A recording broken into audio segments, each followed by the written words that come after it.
Welcome everybody. My name is Snivy. And I'm Apple. This is a podcast where two friends with too much free time just talk about the things they love. To start off our series, we're going to start off with one topic that both of us can be quite passionate about. This is an animation studio in the anime industry, Kyoto Animation. So, Kyoto Animation is one of my favorite studios, and I would say, why, right? I personally believe they have made many shows that have touched many people's hearts, and I believe that the anime community does regard Kyoto Animation as one of the most beloved animation studios out there. Disregarding the shows and their quality aside, I would say the reputation is quite positive. Do you agree, Apple? Yeah, I agree. Yeah, so most people probably agree on KyoAni being a very well-regarded studio. But what is KyoAni? So KyoAni stands for Kyoto Animation. They're literally an animation studio in Kyoto, right? It's a very basic name. But I would say what makes them stand out as an animation studio is the fact that their animations bring out a lot of character, a lot of heart on either the story, the characters, or even specifically the gorgeous artwork that every fucking show has. Yes, so the artwork is like usually the biggest thing that everybody's like gawking at, like whoa, like the eye candy is just legit. So KyoAni is a great studio. Pretty sure it's my favorite studio. What about you, Apple? Personally, it's not really my favorite studio, but I do have like a lot of great memories watching a lot of their like really good anime and shows and such.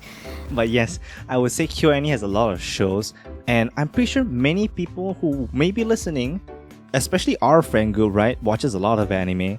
And let's run through a bit of the KyoAni like list of shows that they've made, and maybe speak a bit about them. So we're gonna start off from some of the earlier shows to the newer shows. Now, obviously, I don't think both of us watched all the shows that KyoAni has ever made, but we'll be mentioning most of the prevalent ones, alright? So, for example, starting off from the first major hit that everybody talks about, we'll talk about the anime boomers. They always talk about Haruhi, the Melancholy of Haruhi Suzumiya. Have you ever watched the show, Apple? No, but I regularly listen to the music. Oh, you like the music, but you never watched the show. Why?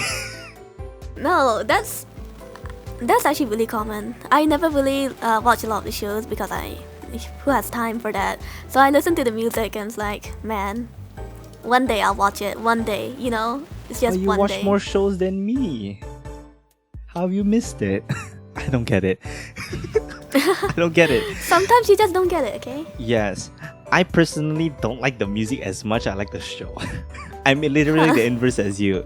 So this Haruhi is one of the most regarded shows because like it released during I would say the golden age of anime, as most anime fans back then would say.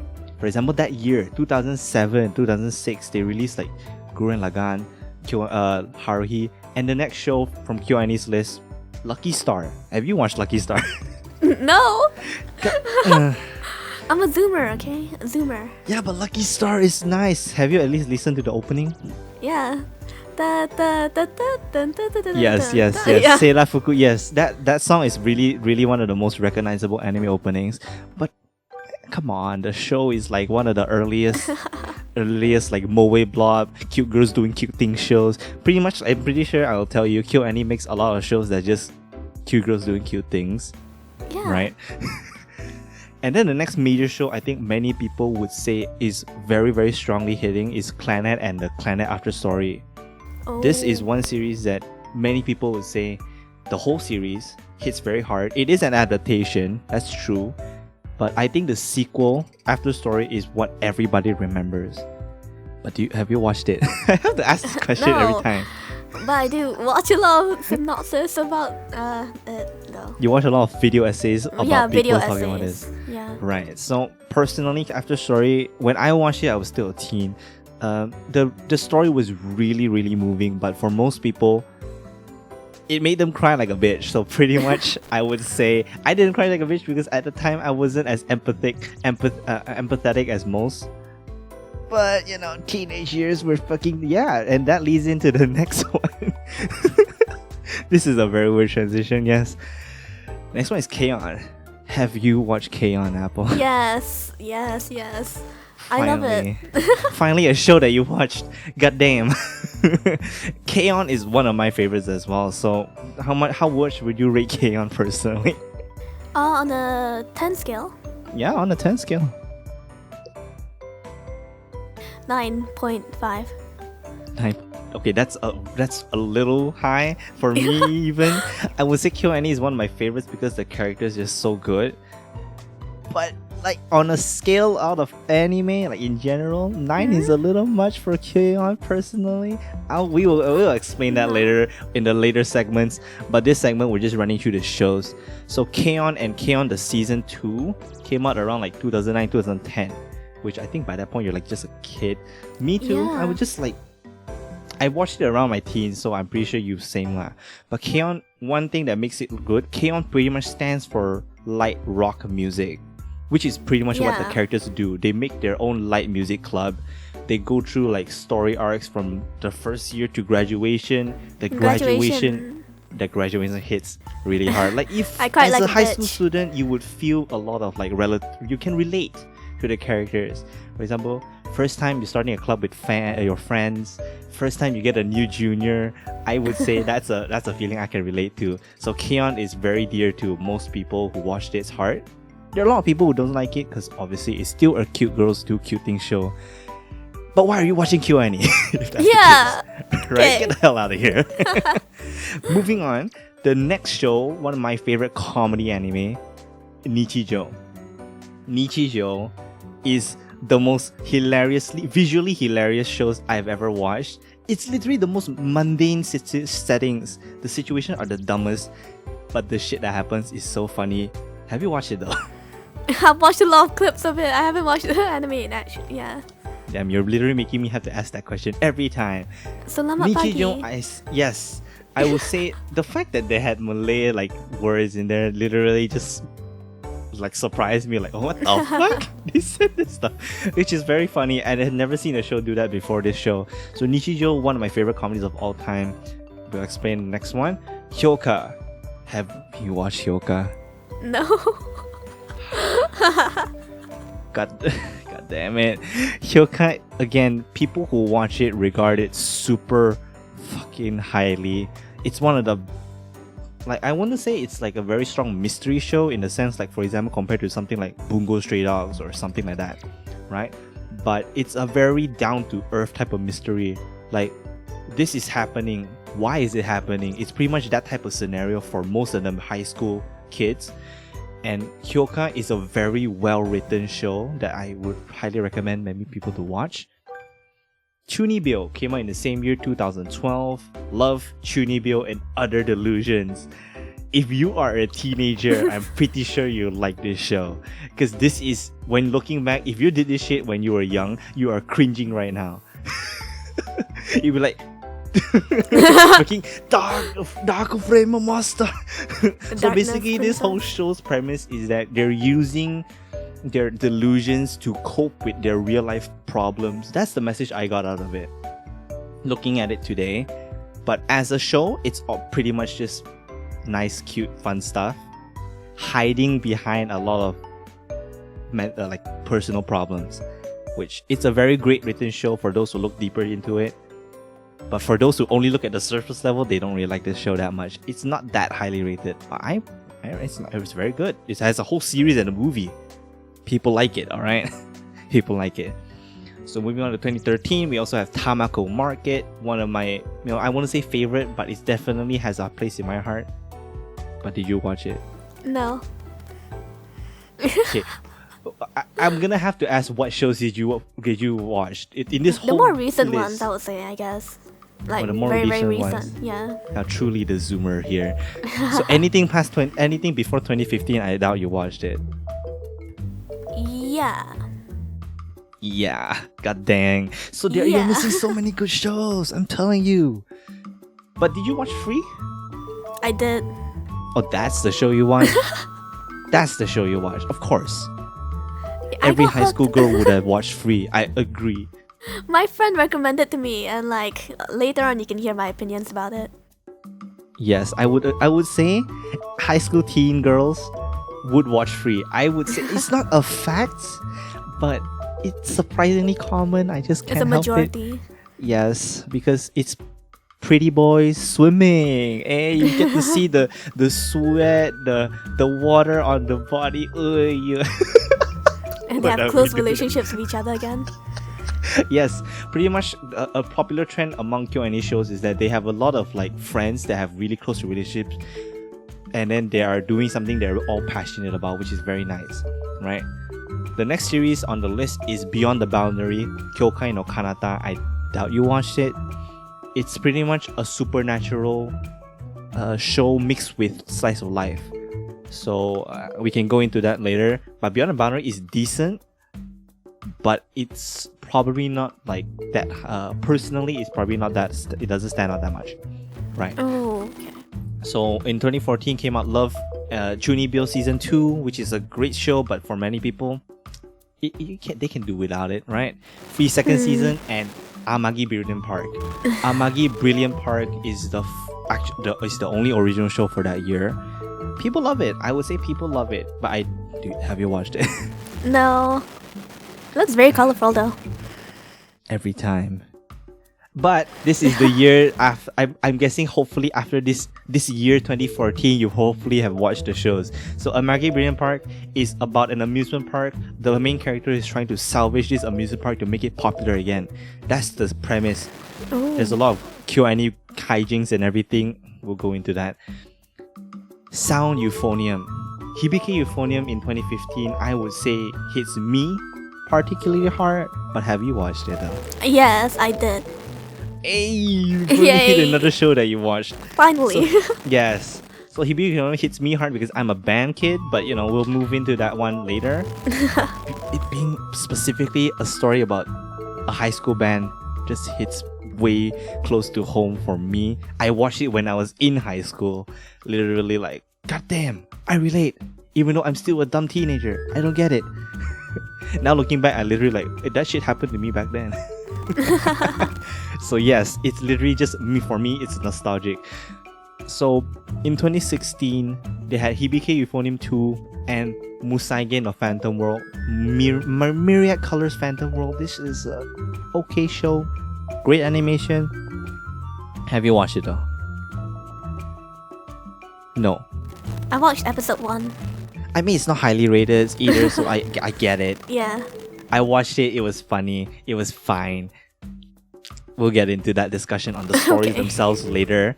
We're just running through the shows. I might be rambling a lot, but It's fine, fine. Yes. 2017, Kobayashi Sanchi Meido Dragon. So this is Miss Kobayashi's Dragon Raid. Many people like Ooh, this. I would say I yeah. like this a lot.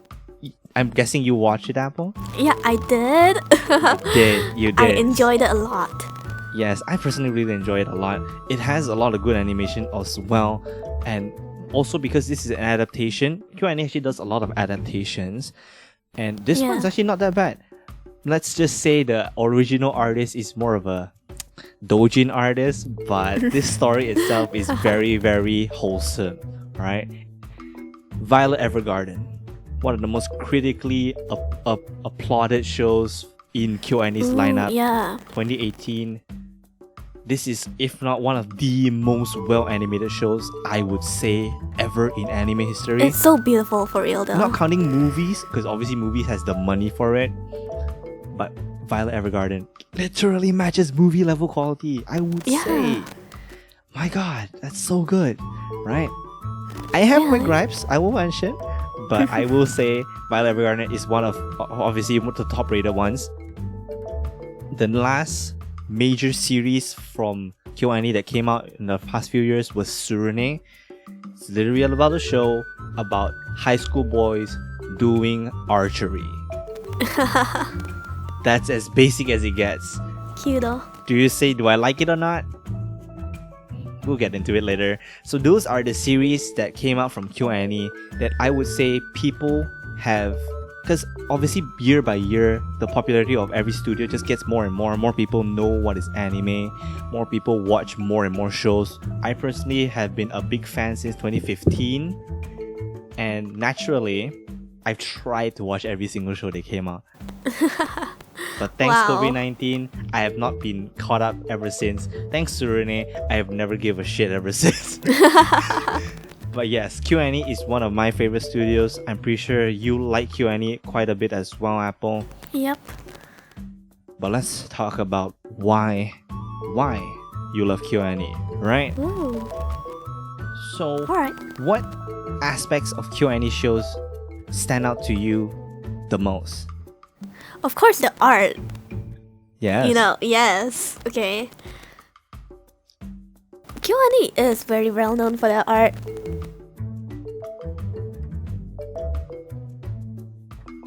I'm just waiting. Anything else? Everybody says the art. What else? What else?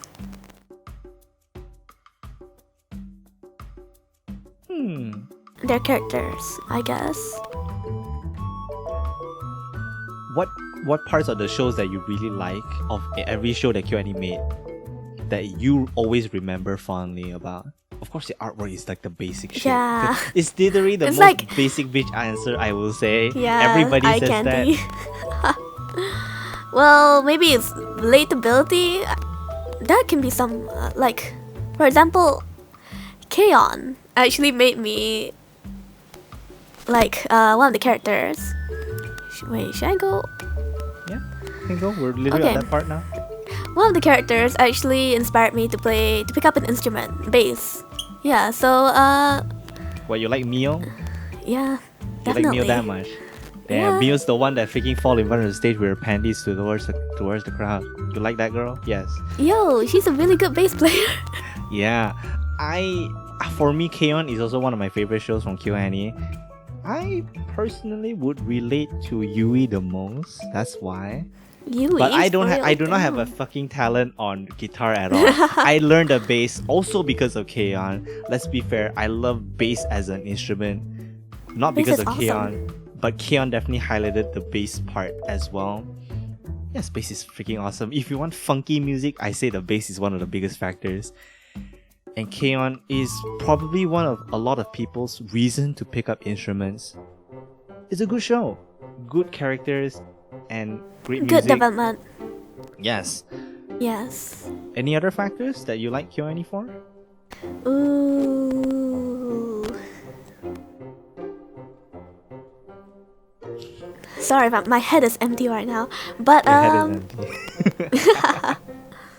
For me personally, I would say art is one factor, but art has many sides to it, right? What constitutes as good art? Their animation is very detailed for one. ooh, yeah. KyoAni has very detailed animation, specific things like, for example, on Violet Evergarden, the fingers moving on the typewriter, they animate that shit with all the highlights, the shading, and everything. Who the heck does that? Not many studios would do that. For example, with shows like simple shows like Nichijou. Nichijou is a show with the most comedically simple art style ever. But the visual comedy in that show is so good because they literally ramp every animation of every dumb moment to as maximum as it gets. You got bit by a dog. What does it feel like? The show illustrates that by making the characters literally shoots a beam out into the space. What other show does that for comedy, visual comedy either? I haven't read the manga. I don't know if the original manga did this, but the way the anime accentuated that even more with the motion is just top tier. It's just top tier. It just Top makes tier me laugh comedy. even more. Yeah.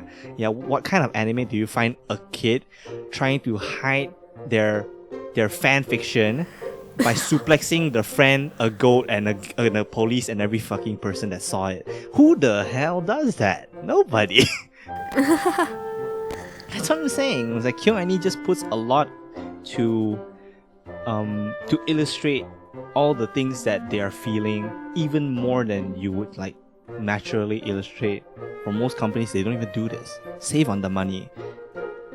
I think one reason KyoAni can do this is the fact that they have a lot of talented artists who they have their own community within the studios, right? But they also have their own academy in the studio themselves, if you don't know this. Ooh, I didn't know that, for real. Yeah, Kyoto Animation hires artists that they themselves train. They have a course, I don't know, like after the incident back in 2019. I don't know if they're still doing that now, but back then, I used to want to join Kyoto Animation's animation class. Whoa. A 2-year program of them just teaching you their ways. I don't know what the class has overall, I never been, but imagine being a fan of Kyoto Animation, you have the chance of us to pay money to go learn under the studio itself to make content with them after you graduate. It's a full program. Ooh.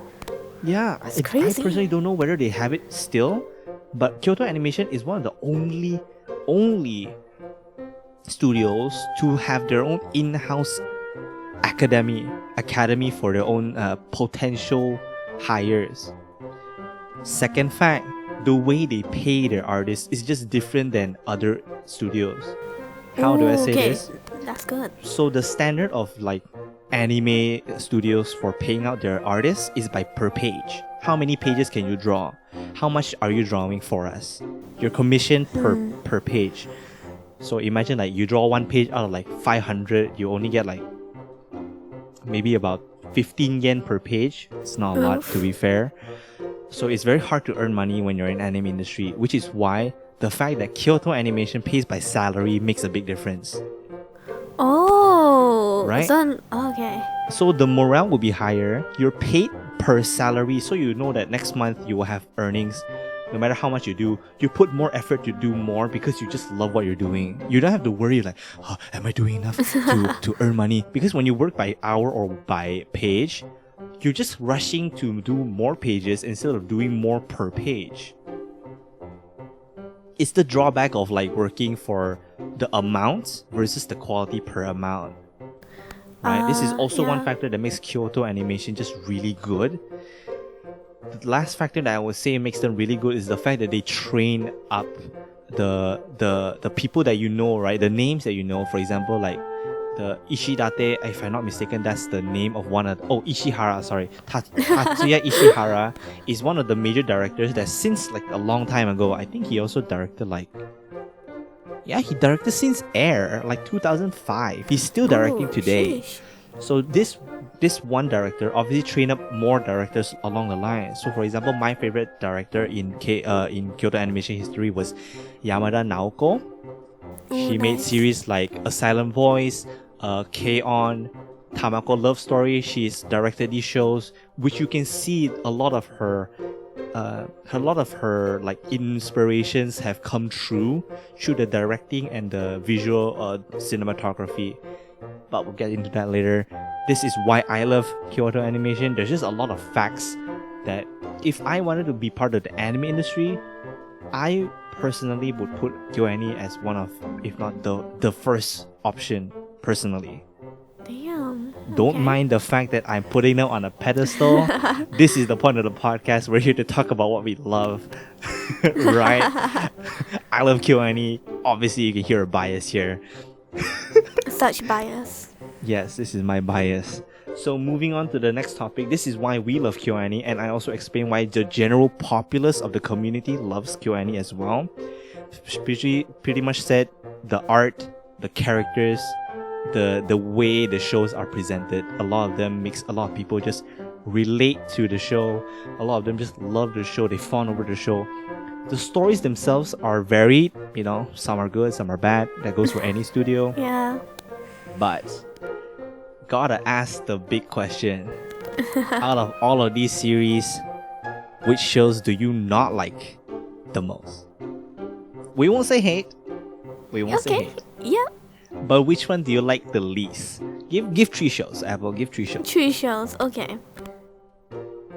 First is Free. Free? Yeah. But that's the one early show that you watched. Why do you hate it? Well, with this,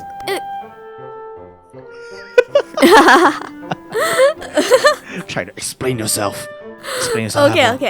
okay. Why do you hate cute boys doing swimming? Well, a lot of people see this as a good thing, I guess, especially people around my age. But it can be, If you can see, I'm doing the rock eye thing. it can be very fan servicey. Mm-hmm. You know what I mean, right? Yeah. You got cute boys being half naked most of the time. What else is there to like? Mover. Can't sound like It's not hipster. wrong, right? It's not wrong. I'm gonna sound like hipster. It's overrated. It's just that. It's overrated. I like the art. I like the sounds and everything. Okay. You like the sounds of what? The sounds. The sounds of the main character being in the water. Be like, I'm gonna incubate in the water for like I'm a 15 minutes dolphin. every. Yeah, you're like, oh, I'm a dolphin. I'm a Yeah. swim. Yeah. This is how I stroke the water. Whoa. Maybe I watched this when I was younger, of course. I watched like all of the seasons, You watch all the seasons. including the movie. Okay, and I still There's like. 5 movies though. I only watched one movie. Okay, The maybe that's first on one? my part. Yeah. The one that's after their graduation. Yeah. Yeah, I watched that one too. That's the only one I watched too. Yeah, you can see it's like catering towards an audience, if you know what I mean. Okay. I guess you could say, I don't know about Surinado, but I feel like it's the same thing. Well, maybe it's because my favorite type of anime nowadays have changed compared to when I was younger. What did you used to like? I used to watch a lot of reverse harem animes. And harem animes because I was influenced by my siblings to watch these. I mean, I wouldn't say the same. I would watch a lot of harem animes back then too. I would agree. You're just the other side of the fucking coin. No, my brother made me watch a lot of harem animes for real though. Like he recommended me this is off topic. Oops. What do you make you watch? Yamada-kun. No, Witch. Yamada-kun's just okay. You know. Yeah. I actually enjoyed that one. Barely a harem. That's barely a harem. The show doesn't even Okay. enough for the show. I also watched Nisekoi for some reason. Nisekoi's pretty good. Yeah, I would agree on that. Other than that, A lot of people don't like Nisekoi, but we like it. All right, we like it. I feel like Fuck your best girl. yeah. Who's your best girl in Nisekoi? Really, I'm asking a question. Who's your best girl Who's my best girl? in Nisekoi? Yeah. Honestly, I can't remember the names, but I like the brown hair girl. The brown hair girl. Yeah. You mean the brown hair girl, the one that makes pastries? Yes. Okay, there's 2 main girls, right? Chitoge and Kosaki. Onodera, right? Onodera. Oh wait. Or do you like the okay. little sister more? Okay, nah, I suddenly remembered. The blue hair girl. The one that's boyish. Oh, you like Sugumi, Yeah. the one that has big boobs. Is an assassin. Yeah. She hides- When I was younger, that was so cool. Oh, you wanted to... Apple's gonna be a secret agent tomorrow. No. Oh no. But Okay. yes, Yeah. big boob secret agent, yes. That's Give it a really off thumbs up. topic now. But Anyways. So you dislike Free for these aspects, but what about the story? Do you think the story is good? Well, the story, I feel like it should have ended earlier. Well, that's my own opinion. Okay, please don't. No canceling, no canceling. Don't right? cancel, please. No cancel, please, fangirls. The story, what? I got really confused at the 3rd season, the 3rd show, Dive to the Future. I didn't even know what was happening. Honestly, I have not watched Dive to the Future. I've only watched the second. The second season was right before graduation, or was it? Or is it college? I don't even remember Free. I just remember the first season they're competing to be the first. I like the main part about the free story arc is just that these friends want to achieve something before they graduate, right? Because most of them are in different years. Some are in third year and some are in their first year. Yes. So the second season, I think, or the movie, starts off at the point where post-graduation, all of them graduated, they meet up again in college. Some may not have continued the passion of swimming, some do. But I believe Free's main story, I don't say anything, but I definitely didn't watch a lot of the show. I don't remember most of the show. As we probably mentioned, it's not that good. But the main story arc would be following your passion, keeping with your friends, stuff like that. You know, the typical shonen sports manga type of story. I wouldn't say It's shonen just though. okay. What is this? Shoujo? It's not a shoujo manga. It's not type of shoujo. writing. I would say it's sports. That Yeah, but sports has different levels. We say shonen versus seinen, right? Shonen means young demographic, and seinen is young adult demographic. Shonen is pretty much it appeals, and the topics that are stated are more younger demographic can understand. For example, a show like Berserk is seinen because the things they're talking about are like philosophy, death, stuff like that only people older can truly appreciate. That doesn't mean younger people can read, but older people would appreciate more out of it, right? I would say Free is like literally high school kids can watch. Is it not a shonen? You as a 13-year-old kid could watch it and still be fine. It's not literally a shonen genre. I'm just saying it would fit that demographic. It's definitely not shoujo. Shoujo's a different type of writing. It's definitely not shoujo. Yeah, I wouldn't say it's like josei or seinen. It's not. So I would say the only demographic that's mainly there is shonen. But obviously, you all know the fan base is freaking girls mostly. But, you know, that's all I can say about Free. I just think it's okay. The artwork and the water animation is top tier. No shit. The water looks like water. Yeah. Not a lot of anime can do water well, Apple. Let's be Yes. fair. But the water animation here is S tier. Yeah. I was complimenting it. Okay. The water looks like water. Water looks like water. Then what else is Yeah. everything looks like? Water looks like milk? Sometimes. Damn, white liquid over everyone. Anyway. Suspicious.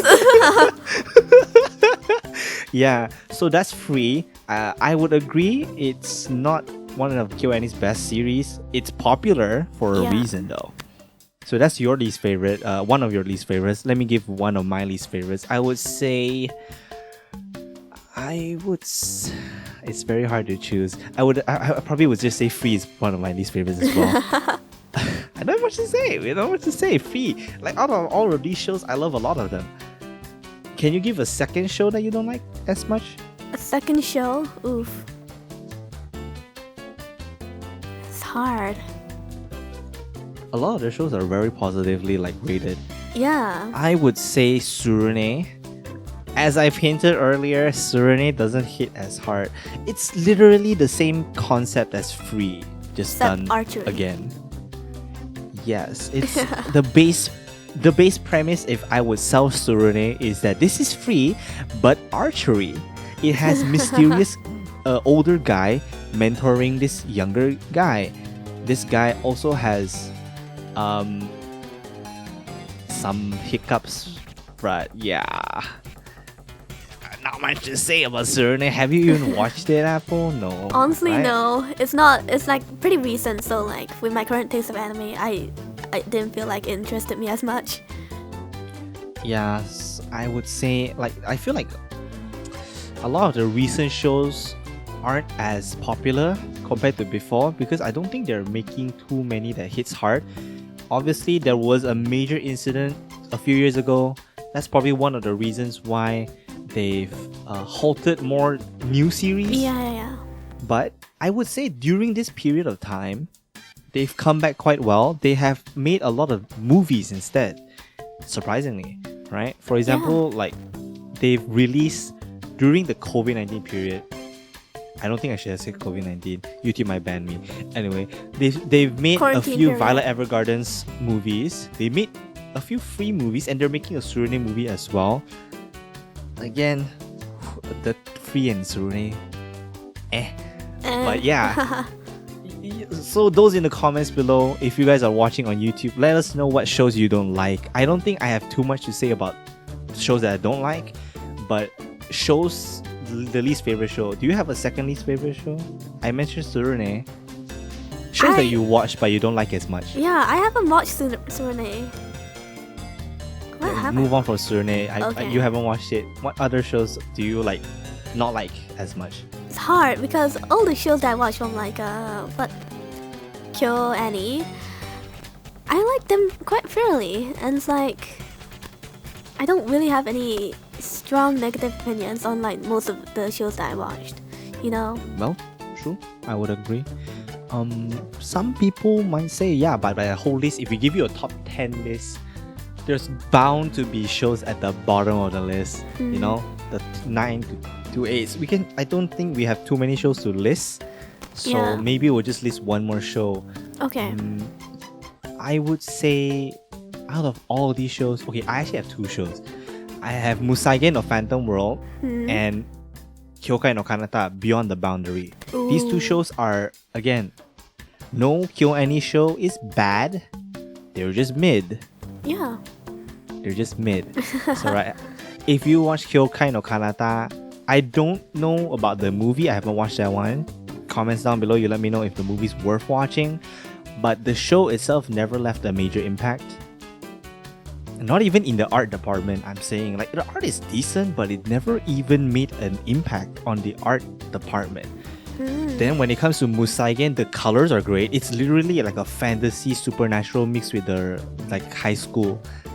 It's literally about like exorcists, like something similar to that. Like, these are demon hunters in high school. I feel like those few years they got this type of trend. Yeah. That was definitely a trend. Yeah, that was a real big trend. Like magic high school, that is a trend. So Yes. so Musagen or Still Phantom better World than just Isekai. slots right in there. The art is decent, the music's nice. Nothing else about it. The show literally got made fun of for one shot of like the main character, the main female character, doing a limbo move where she had big boobs, by the way. She went up and down, up and down, up and down to slide underneath the limbo, which is the dumbest thing I've ever seen. But back then, you know, horny teen, who cares? I like it. But it's not a good show. It's not that good of a show. You guys in the comments below, argue, please. I don't Yes. know. What shows do you not like the Please most? fight. Not like, remember, I highlight the word not like. We don't hate any shows. You can cancel for this, right? So, the next, talking about all the negatives aside, Yeah. I would say, moving to the positives, give us 3 shows that you absolutely love from KyoAni that you would just recommend to your friends and family if you want to. Well, a show I definitely recommend is Kobayashi no Chi no Maid, right? Dragon Maid. Dragon Maid. I don't know what Yeah, else in the Dragon Japanese. Maid is great. Yeah, You want to Dragon elaborate what makes Dragon Maid good? It's very light-hearted. And well, my second choice is gonna be more Apple yeah. processing. Yeah, I Maybe did. you should elaborate first. You should go elaborate one show by one show. Oh, okay. We can make a topic about each one. Yeah, you give out your 3 shows, but you elaborate each show. So right now we mentioned Dragon Maid. I would say Dragon Maid is one of their very notable shows as well. Yes. But what makes you like it so much? You said it was like wholesome. Would you say? Wholesome, light-hearted, fun. So many wonderful adjectives to give, honestly. Just gonna give 10 adjectives, bruh. So How I review I things. would say Kobayashi Sanchi no Maid no Dragon. The main premise of the show is about a family that's not blood related, right? Yes. One is an otaku, a maid otaku, absolute fanatic about maids. Went pissed drunk into the forest and meets a dragon, like a literal goddamn dragon that came from a fantasy world. Yeah. Starts ranting telling the dragon about how much mates matter. It's the dumbest setup. It's not literally the first episode, but this is the premise, right? So the next day, the dragon shows up as a big-titted waifu in a maid costume. So lucky. Let's be fair, the main character is a woman, alright? But she is more androgynous. She doesn't like She is pretty look like androgynous. yeah, she looks like a guy, but she can be a guy. She can also be a girl. They literally had a whole plot point where, oh, what if he had a dick? That was in the second season. Yeah, that is the second season plot point. I'm just coming from the manga part, but yeah, there was a whole plot point where what if he had a dick? How much would because like most of the dragons in the show, I mean most of the characters are all female, right? Yes. But a lot of them There's have a only lot like of one love for each male other. dragon. Familial love. But our main character, Thoru the dragon, right? The main dragon, the maid dragon, is sexually attracted to our main character because I don't remember why. It's because I don't remember why. they have a bond, okay? They have a bond. They have a bond. Being pissed drunk talking about maids. Totally a bond. No. Okay, if I remember correctly, the scene was Kobayashi managed to Toru was wounded. Kobayashi healed her. And then they started talking about maids. I think that was the scene. But the whole show's main point is that many of these dragons, they live in a fantasy world where one, there's two separate clans, they're fighting each other. So obviously their culture is that they don't have a lot of familial relations, like really close relations. So Yeah. Kobayashi teaching them the ways of having these close relationships. And then, for example, Kana, which is literally a child dragon, even though she's like a few hundred years to 1,000 years old. Yeah. She goes to preschool. She goes to like primary school, which is a very nice concept that she's pretty much a kid. And Definitely. what builds of this family is that Kobayashi is obviously pretty much the patriarch of the family. She Yeah. just earns the money. Kobayashi is the mom of the house. She makes the food. She cleans the house with her spit. You know, she can clean everything with her dragon saliva somehow. There's a lot of funny stuff in Kobayashi. Yeah. And there's also the family bond. I would say the family bond is the biggest part of Kobayashi. Yeah. It doesn't matter where you're from. It doesn't matter who you are. People who are close to each other eventually can become family. And I think that's a great message that Kobayashi settles with from the first season. I won't talk about the second season too much because I don't think either of us finished it. I'm just started. Besides for the fact that the anime opening for the second season is my favorite opening It's for a the bomb. series. Yeah. Yeah, I prefer that over Aozora no Rhapsody. That's just my take. Fight me in the comments below, I'm telling you. Yeah. Definitely. Yeah, but both songs are great. We'll eventually have like a whole discussion, a whole podcast episode about anime openings. But anyway, Kobayashi is your first series that you would say you would recommend to people you like a lot. What's the second one? Violet Evergarden. Of course. Yes. Of course. One of the most highly rated shows from KyoAni. So why do you like it? Why do I like it? Because everyone likes it. No. No, I'm accusing you. Everyone likes it, so you No. like it too. No. If that was true, I would have different feelings about Free. Oh shit! Free fans fight. No, okay. Violet Evergarden. A lot of the episodes, more than half the episodes, literally made me cry, including movies, okay? And like, maybe I'm just an emotional person, but it just hits. It hits, definitely. So like the story, you made me, what? In like one episode, it can make you like care about a character that's only gonna appear for one episode, and it's like crazy. It's like, man. True. Yeah.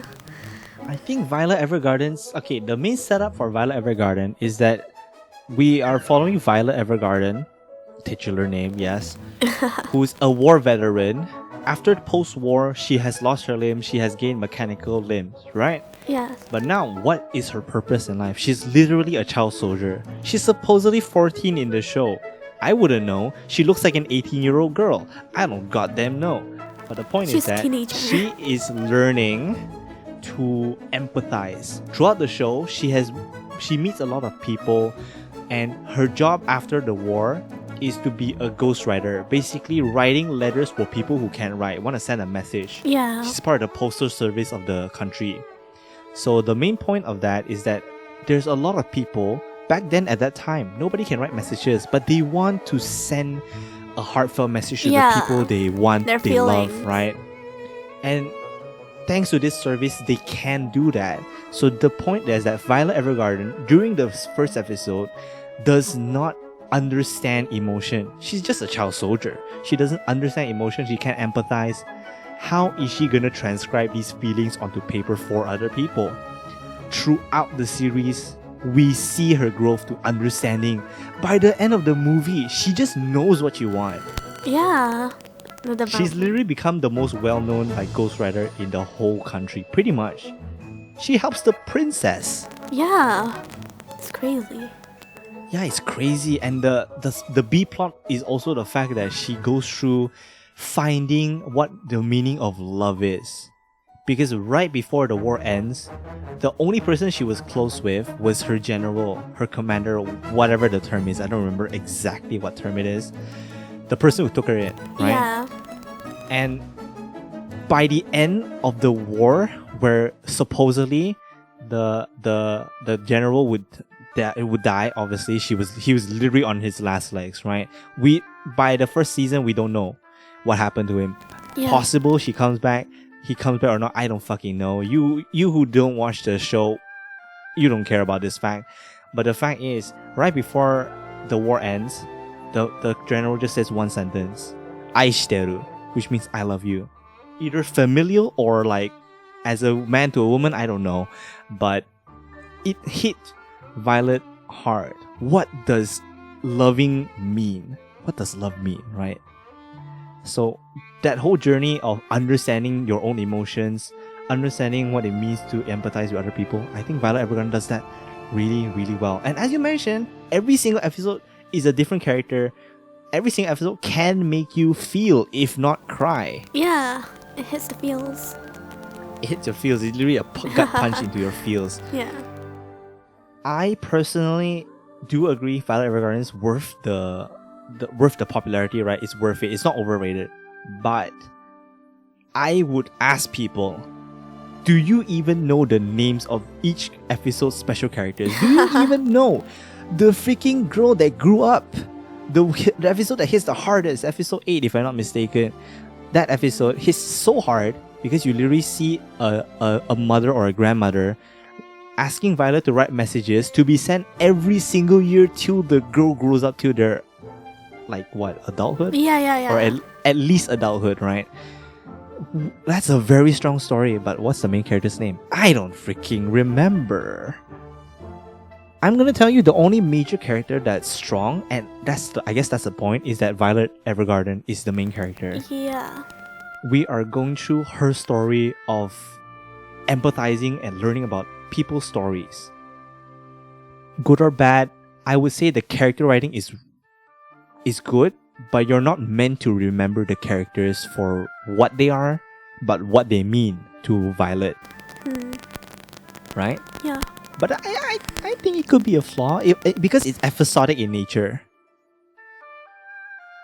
Besides Violet Evergarden, not many characters are truly memorable in a sense. You remember the characters for what they do, but you don't remember the characters for who they are, I guess. Yeah, that's... You can fight me on this, by the way. If you agree, you disagree, fight me on this. Comment section, I'm pretty sure somebody's gonna freaking hate me for saying all this. But I just say, Violet Evergarden is a good show. Visually great, music's great, the stories are great. It feels... Oh, no shit, feels like a sob story. No shit. But is it my favorite show? It's not. I'll let you guys know later. So Violet Evergarden is one of your favorite shows. Is there any other points of Violet Evergarden that makes you go yes, you have to watch it because of this?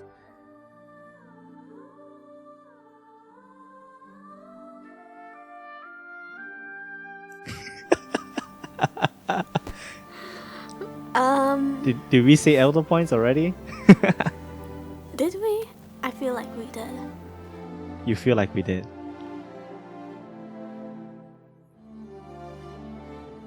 I'm just keep staring at you. I keep making this very, very awkward for Apple. Very funny.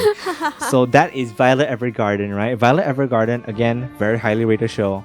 Apple's second favorite show. So what's your third pick for your most favorite shows from Kyoto? My third pick is Liz and the Bluebird. I feel like this is really unexpected. No, I would say, okay, the thing with Liz and the Bluebird, right? It's a very, it's actually the most philosophical.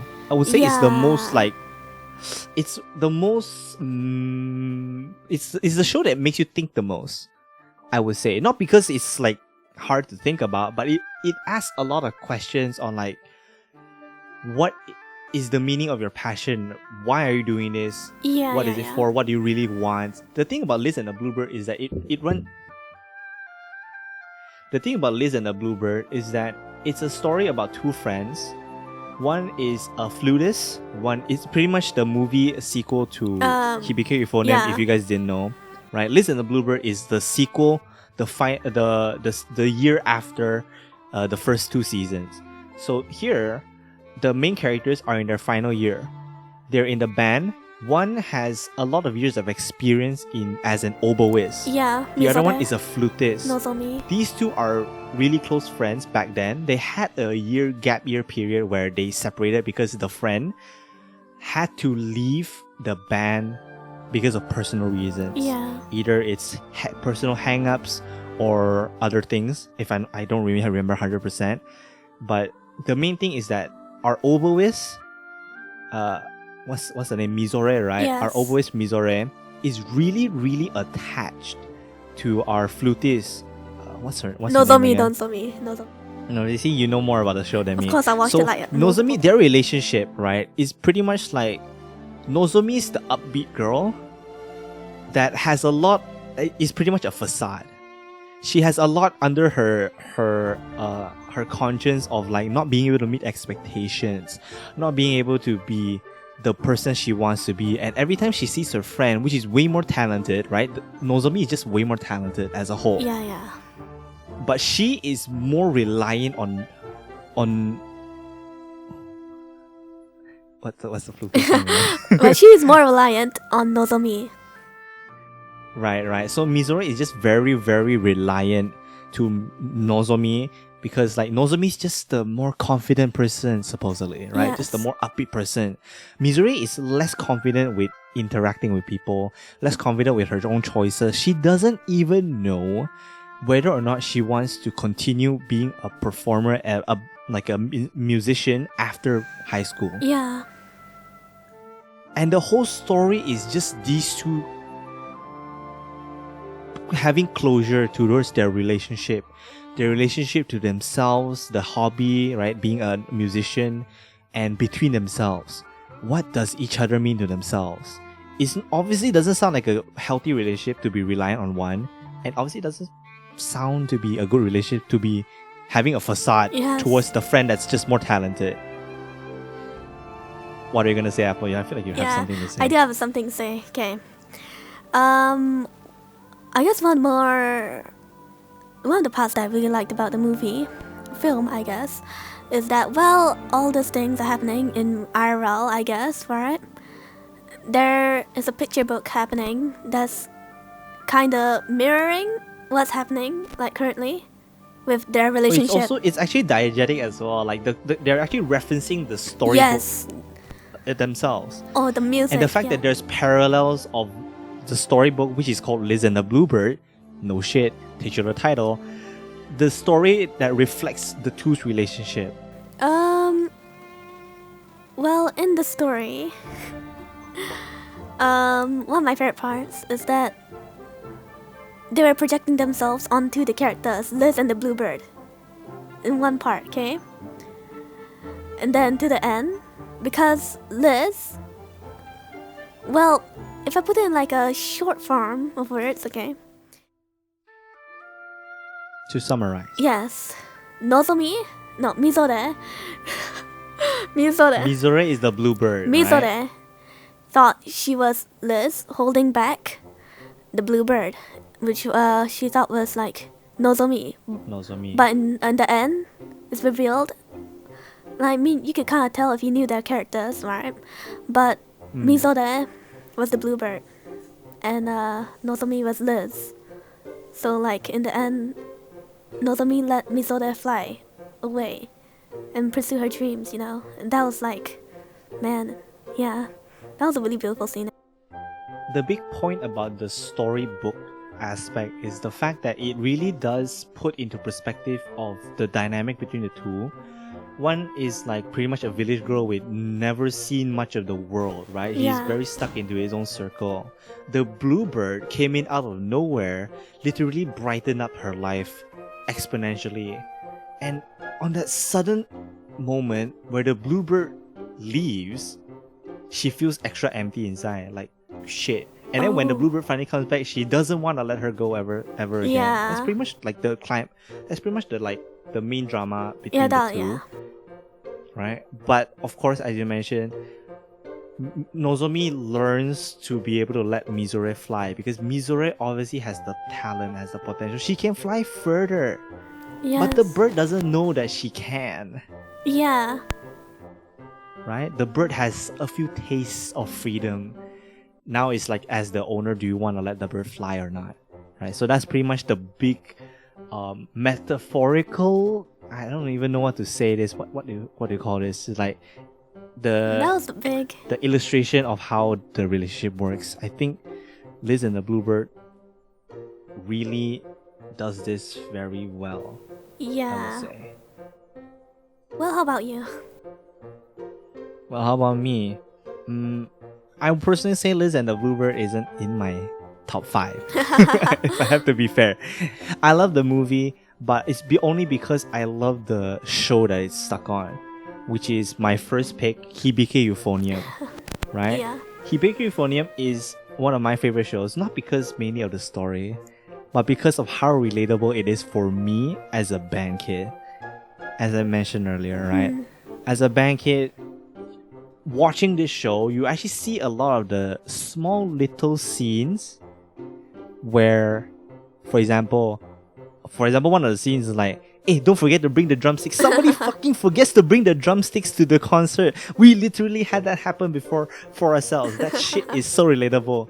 Alright, the second thing is that having your tutor being so expectant of all of you. Oh. The thing about Hibike Euphonium, right? Let's just give a brief summary of the season. Season 1 and Season 2 literally happens between 6 months. It's not a long period of time at all. Literally just 6 months. But imagine like, okay, not 6 months, about 8 months, like give or take 8 months. Yeah. Which means it starts from spring, which is the start of school, to like around the end of November, like before Christmas, but around like autumn period. So between these two seasons, they have two major concert competitions. They have multiple, like some of the characters get character arcs between each like major performance. So the first season goes through with our main character, Kumiko, who joins the band because she joined the band before. So she just joins it again. That is so relatable. I did the same fucking thing. And then it's like, I'm already stuck with this instrument that I like. You know, the first thing she did in the first episode was trying to avoid playing that same instrument, which is so funny because I did the same exact thing. Right? I didn't want to be like, me personally, I'm a percussionist. She's a euphonist, right? Yeah. She doesn't want to be euphonist because like she has some baggage. Her sister used to be a euphonist, which is why she picked up the euphonium. But by the time of the high school, she wanted to move away from the past. Because the past, she felt like, in the past of the middle school era, they joined a competition. Her friend, which is like, what's the main girl's Reina? name? Anyway, Reina, yes, Reina. See, I forgot all the names. Wow. It's been too long since I watched anime, man. I love the anime, but I don't remember. See, I remember Kumiko, because Kumiko is so relatable for me. So Reina was very, very upset, I would say salty pretty much, of the fact that they lost, right? But Kumiko felt out of place because she didn't feel anything. Ooh. Am I just not passionate for this? Do I even like this? She questions herself. So by the time she joins like her high school band, one was because she was coerced to. Two, she just ended up there and ended up playing the UFO because she was the only person that can play the euphonium. Yeah. That's actually the funny thing because euphonium is actually not that popular of an instrument. Even back then when I was joining, I only had one friend in my year that joined the euphonium group. The trumpets had like 7 people. Euphonium had 1. It's so funny. Honestly, watching Hibike Euphonium, right? I actually learned that euphoniums. You learned that it's an instrument. Yeah, I didn't know it was an instrument. I was like, huh. See, that's how underrated euphonium is. You know, euphonium is literally like as if a baritone saxophone in like a saxophone quartet. Oh. It's just like tenor instead of bass. If you're talking about bass in the brass section, it's the tuba. Yeah, of course. Tenor is euphonium. So it's like the tenor saxophone of the brass quartet. Oh. Right? So that's the placing it has. So you have this range that the euphonium can give. It can go up to about as high as the common range of a trumpet, but as low as a tuba. So it's very wide range that you can do with a euphonium. My friend who plays the euphonium plays it super freaking well. Oh, that's interesting. Yeah, so euphonium is actually a really unique range of an instrument that just nobody knows. Very funny. Just very funny. Underrated. Right? But the major drama of the first season of Hibike Euphonium is that Kumiko is finding her passion. Why is she even here? Why does she want to win? Why does she want to care? Right? And the B plot, the side character Reina, I won't say side character, she's literally the secondary character that drives Kumiko. Yeah. Reina ended up in the same high school band as Kumiko. For a whole month, she tried to avoid Reina as much as possible. Very relatable, I would say. But the whole thing was that Reina had this real drive to win a tournament, win a competition, which is what this new tutor brought into the new high school band. This high school band is like pretty mid, if you have to be honest. When the first episode came in, they're playing pretty much sucked ass. It's pretty much basic school band level. This tutor asked them one question. Do you want to win in a tournament? Do you want to win a competition? Or do you just want to play in a band for fun? They asked this question. Legit. This was also one question that our tutor asked. Even though, like, for example, my school band was pretty much... they had a reputation for joining competitions back in the day. So we had a little less of the casual part, but our tutor was very passionate about bringing us to as best as we can for every performance, no matter if it's for families or even for competitions. So the fact that part is also relatable to me, it's a very good question. Whenever you're in a school club, it's good to ask, right? If you have a new teacher coming in, are you guys here to be something better, or do you just want to have fun? Which is totally fine either way, because my next show is all about the having fun. But this show is about being competitive. We want to win together. And the hardest thing about being a school band is that you are a group of 40. Every single person means something, right? Yeah. If you screw up in your part, everybody can hear you. Yeah. So it really does explore that fact. So I know it looks very basic reason. I love Hibike Euphonium because it's a school band anime. It is. The character drama is nice, but it's also very teenage melancholic melodrama, alright? I wouldn't say the drama's the best part. The art is great. The story's great. The music's great. Music is great, yeah. The music's great. The main part why I like it is just that it's a school band anime. Anyways. Any thoughts you want to add to this? Hibike Euphonium? I enjoyed. You watched the series, Yeah, right? I did. I enjoyed Hibike Euphonium, but well, that's my own opinion. If someone can fight me in the comments, but I didn't. I personally, I'm not in a school band, so I couldn't relate a lot. But the melodramatic parts really, for me, it was kind of.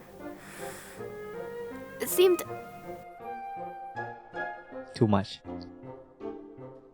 I'm gonna say a word, controversial word. Boring. Controversial. You said it's boring? Oh my god. The melodramatic parts, okay? Only those parts. I like the parts where they're playing instruments and stuff, but when they're being so melodramatic teenagers, and it's like, man, like. You say that, but when I look at band kids, they are that dramatic. They are that dramatic. This is legit, alright? There are two sides to dramatic teenagers. The drama side, the drama kids, or the school band. They're always very dramatic, alright? Let's be fair. The theater It's kids always- also. You are literally pouring your passion out every time you're in the club. They can't be not passionate, right? But that's my defense. That's my defense. I understand your facts, Yeah. but that's my defense. Well. Damn, that's a take. That's a take. That's Yeah, definitely a take. That's definitely a take. So, yes. Anything else? I'm not gonna comment, I guess. Yeah, so that's Hibike Euphonium for me. The second show I would say is definitely K-On!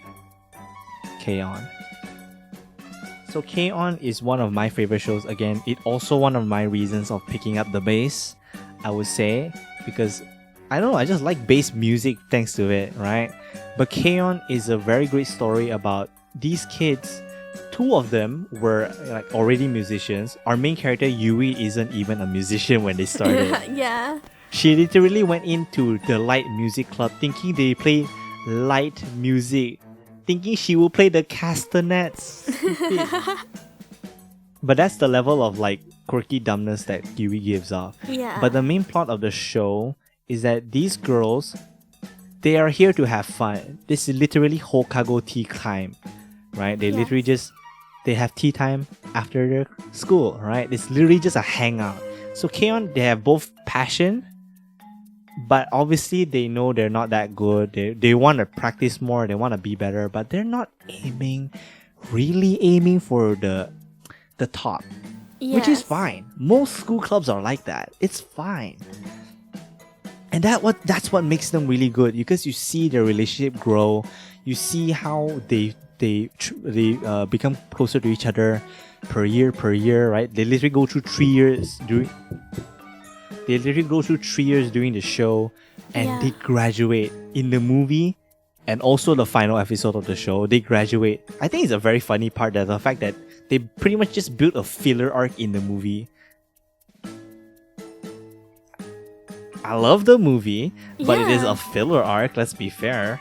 The movie didn't need to happen. It was great though. It was great. They went to London. And yeah, they went to London. They went to be British Yeah. for a day. They went to perform. I wonder how they got Very the funny. budget. Yeah, the whole thing was that they wanted to set up like before graduation, we want to go on a school trip. We want to go on a trip together, all 5 friends, Yeah. which was a very good way to end, because I feel like the movie really sold the ending more than the series itself. Because the series was like after the final performance in the final high school festival, they just graduated, right? Pretty much there. They just rushed to graduation. In the movie, they had one last moment for the only junior in the club, Azusa, to contemplate, to let it sink in that all the friends, all these seniors, all 4 seniors are graduating. Yeah. And with the final song, like Tenshi no Takera or something like that. Tenshi no. Oh, Tenshi no Fureta. Tenshi o Fureta. Yeah. That No, song, Fureta yo. every time It's it so hits, beautiful. I just cry. Yeah. Like, God damn. It's like, I cry. I All have the it. songs are I really have good. it on Spotify. It's like such a beautiful song. Yeah, even the side songs, the songs that only appear once or twice, the character insert songs are really good. If you listen to the albums My Love is a Stapler. from the is good. K-On! Series. My Love is Stapler is good, like Hochi Kisu, and then I also like Hachimitsu Honey Tea Time, something like that. Oh. Like there's a song by Mugi specifically. The Mugi's the main singer. Honey Break Tea Time, I think. Yeah, it's a very, very nice quirky song. I like it a lot. K-On!'s music is really, Yeah, yeah, really yeah. memorable. If anything's to stand by, a lot of people would sing Fuwa Time. No shit. Literally, the characters sing it every year. Very fun. is a very great song. And they literally make a song about rice and side dishes. Gohan wa okazu. I love that song. It's so funny. Yeah. They made a song about their sisterly bonds, you and I. I love it. Yeah. This show has so many good characterizations, so much good music. And the director, specifically, I would say the director, Yamada Naoko, really makes me feel very strongly of the characters, because in the movie is where like her direction, like her cinematography comes out. If you notice, in the movie, there's a lot of close-up shots of their feet. If you remember, there's a lot of cuts of their feet. Like the thing is that the fact that she can direct the storyboard to show off their personalities just through that shot, that wide shot of their feet. You feel their characters, you feel their closeness, you feel their indistinct personalities. Yeah. Besides the fact that it feels like a vlog. The movie feels like a vlog, doesn't it? I feel like it feels like a vlog. Like the way some of the shots are filmed, right? Yeah, it feels like a vlog. The thing is that they literally went to London, take photos, take videos to use it in the show. Like, Kyoto Animation is known for their art.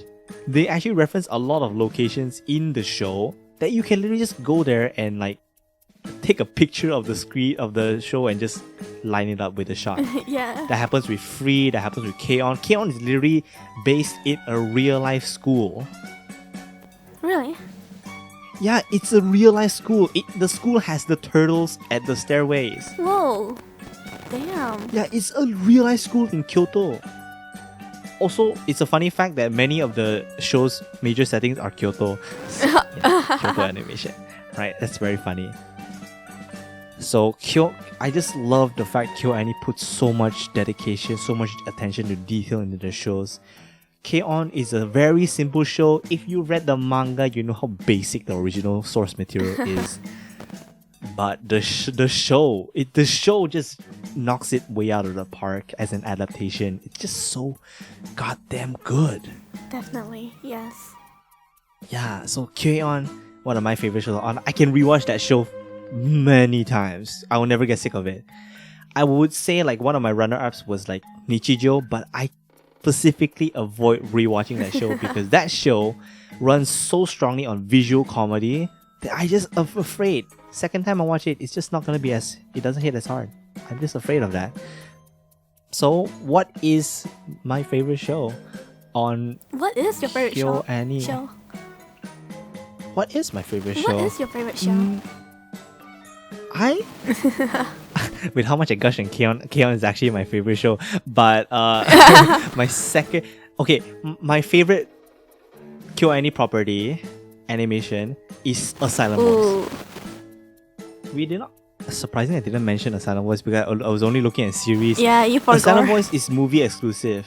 Yes, which I feel like it's a very missed opportunity for Kyoto Ani because the manga is like 60 chapters long, 64 chapters if I'm not mistaken.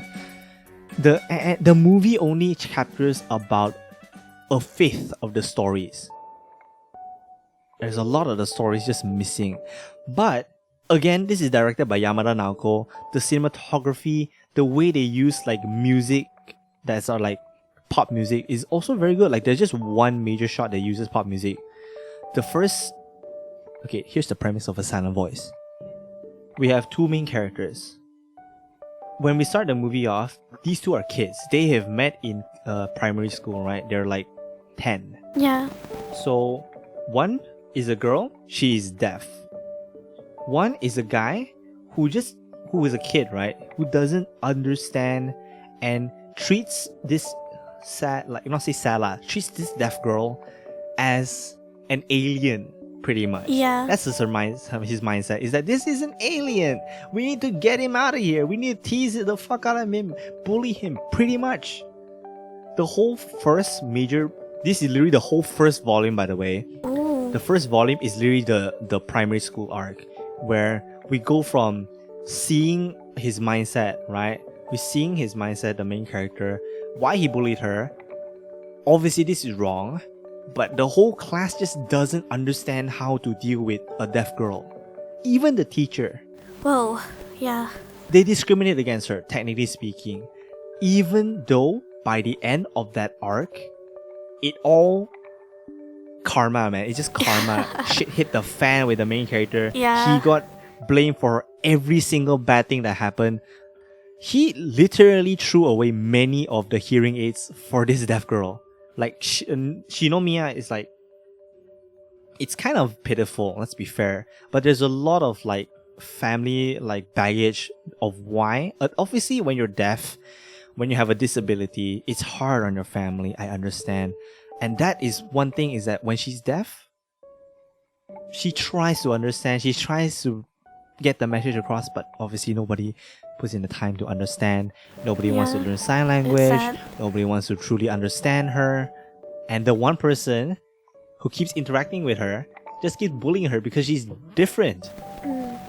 Yeah. She's different. So just screw her off, right? So the arc ended with our main character literally getting discriminated. He lost all his friends. He lost everything pretty much. Ever since that moment, she has viewed every person as people who will not like him ever. He never viewed any relationship as a positive relationship outside of his family. Literally visualized in the story by X's on their faces. Yeah. It's so smartly done. It's done in the manga, but again, very nicely visualized in the anime film. He literally closes his ears whenever he goes through, like, he just imagines the worst in people. Like, they're talking about me. Yeah. Even though in real life, not really. But you can't help but that is probably a perspective if you have faced that type of situation. So in high school, about 4 years later, 5 years later, he decides one day he wants to kill himself. He wants to commit the begone. He wants to unalive. Right? Yeah, he wants to unalive. So, but he feels like there's still so many loose ends. He literally sold everything he owns to repay the money that his mother had to pay for the hearing aids that he literally threw out every time back when he was a kid. He quit his job. He sold his phone. He sold everything he owned. And right before he wanted to kill himself, he decided, wait, I should probably at least atone by saying sorry to the girl I bullied, Shinomiya, right? Yeah. That's literally what he did. But thanks to that one fateful meeting, that one decision, his whole life changed in the fact that he finally starts to understand her. Because between this period, he learns sign language. Between this period, he tries very hard to be more understanding to Shinomiya. Pretty much just coping, let's say. Yeah. He was pretty much coping, trying to atone. Same thing from Shinomiya's side. Shinomiya doesn't even get, why the heck is this guy here? Oh shit, right? At the start. But the more they get closer, the more they see each other eye to eye. It's like, Shinomiya is like, I want to... The biggest flaw about Shinomiya is that internally, she doesn't want to bother people. She doesn't want to be a liability. She doesn't want to be a burden. Yeah, as the disabled person in the family, she has lived life with this mindset, and she doesn't want a burden. Seeing the fact that our main character, what's the name again? Fuck, I keep forgetting these names for these characters. Okay, so Shoya, right? Ishigami? I don't remember the name. Ishigami? No, what's the fucking full name of the main character? I don't even remember. Bruh, it's not even... Ishida. Right, Ishida. That's right. So Ishida Shoya wants to atone, wants to amend the faults between them. Throughout the whole film, you feel like he's very desperate. Towards he's been building all the relations back for Shinomiya, for Nishimiya. Sorry, wow, I said the name wrong the whole damn time. The comments are fucking gonna... No, not the rice bowl brand, alright? So Shoko Nishimiya for the whole time, Ishida was trying to atone. You feel the desperation, you feel the copium, right? You feel the copium from him.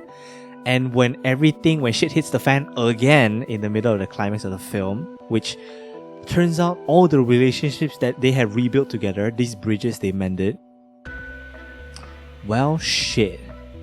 Turns out I fucked up, right? Turns out Ishida fucked up the relationships. He hit the pass for most of them, and suddenly it became the center point of the drama, the arguments. Yeah. If you hadn't bullied her back then, shit wouldn't hit the fan. And now, like, everything is going wrong, and Ishida is like, oh fuck, please leave me alone. I fucked everything up, you know? And then, like, Shoko just doesn't know how to help. And you see this whole period of time where Shoko is just trying to help Ishida, but she's becoming a burden to Nishida as well in her mind. And what does he do? Now it's Shoko's turn to time to unalive herself. She literally jumps off her balcony. So that major moment literally just made them both when like, fuck, we should do something to fix this. So the climax of the film really hit hard for me. It made me cry like for 5 minutes, I would say. Oh sheesh. Back when I was watching this in the cinemas with my friends, right? The whole credit scene, I was just crying. Oh damn. The whole credits, I was just crying. The main climax of the show is that Ishida has learned that these people around his life that he's grown throughout the film, grown to have relationships again, they accept him for who he is. And truthfully speaking, nobody's talking bad about him. He has been looking at life totally the wrong way. All these bad things that happen don't last. They are not permanent. Yeah. These relationships that you build, they are not forever bad. But if you put in the time, if you really want to build them back, you can. And thanks to that faithful encounter with Nishimiya again, this whole thing turned out to be the best thing ever. It does end at a obviously more philosophical ending. It's like it just ends. That's in that space. Literally a silent ending. It's a silent voice. Very funny. Yes. So the whole ending was just strongly hit by music. No voice. He just reminded of every person in his life that matters. Every person's exes and their faces just drop off. Yeah. He starts to hear all the voices around him.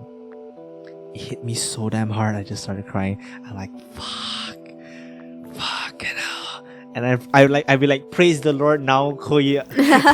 Now, Koya, I wanna praise the Lord. I was like, fuck, it's so good. You're just seeing me fanboying on the whole story. But A Silent Voice, I personally rate it 9 out of 10. No story is a perfect 10 in my book. But A Silent Voice as a film, it's fucking awesome.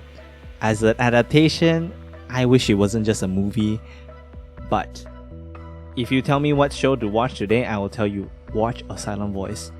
Watch K-On! K-On! Is debatable. Some people don't like K-On!, let's be fair. What? Okay. And Hibiki for him, same thing. The thing is with Kyoto, you like him, you like him. You don't like him, you don't like him.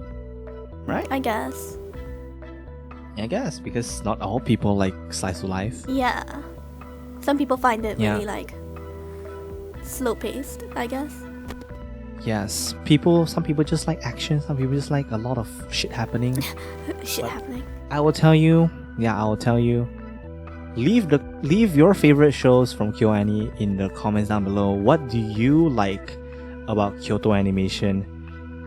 Is it one of the best studios that in the anime industry? You tell me what shows and what shows you don't like, what shows you like. Let us know in the comments down below. And I think that's the end of this topic today. Ew. Yo, this is our first podcast. We finished it. Hey Apple. Yeah, if Yeah. only I can give you a high five IRL. High five. But, you know. Yeah, let's go. So that is it from us. We are Too Much Free Time. Yep. So if you guys like our podcast, we are Too Much Free Time. My name's Snivy. And I'm Apple. That's it for this week's episode. Make sure to come back next week if you like whatever topic we're gonna talk about. Next week we're gonna have a very hot topic. Woo. We're gonna compare Yeah. two cartoon channels, Cartoon Network versus Nickelodeon. I'm gonna stand for Nickelodeon. Apple's gonna stand for Cartoon Network. Yeah. This is a hot topic. I'm pretty sure most people will agree. If you guys are excited to join us, please follow us on all the platforms. We have Apple Podcasts, Spotify, even Google like Pod. Anchor, and also Google Pods, and also here on YouTube. If you guys enjoy, leave all the things that you guys Follow, want to talk subscribe. about as a discussion. Yes, subscribe, give us a like and a notification. Yes. We hope everybody enjoyed this show. We're here to we just have too much free time and we want to talk about the things we like. That's it for today's episode. We'll see you guys next time. Bye. Bye bye. It's time to fuck off. Yeah, fuck off.